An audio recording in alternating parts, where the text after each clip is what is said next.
Republic বাংলার পণ্যদ্রব্য বৃদ্ধি নিয়ে নিউজ চ্যানেলে যেসব নিউজগুলো বার হচ্ছে বা যেসব আলোচনাগুলো হচ্ছে সেগুলো সত্যি বলতে আমার খুবই ভালো লাগছে।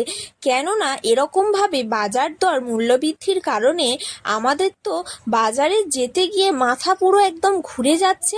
500-700 টাকা নিয়ে আজকের আমি অনেক দিন পর গিয়েছিলাম বাজারে, সত্যি বলতে কিছুই তেমন কিনে উঠতে পারিনি।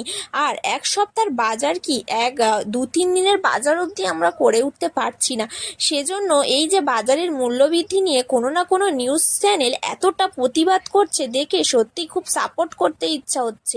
দেখো বন্ধুরা, আজকের বাজার থেকে এই সামান্য কটা বাজার রবিবার হিসেবে করে এনেছিলাম, তাও দেখো কটা বাজার আমার 500-700 টাকা চলে গিয়েছে।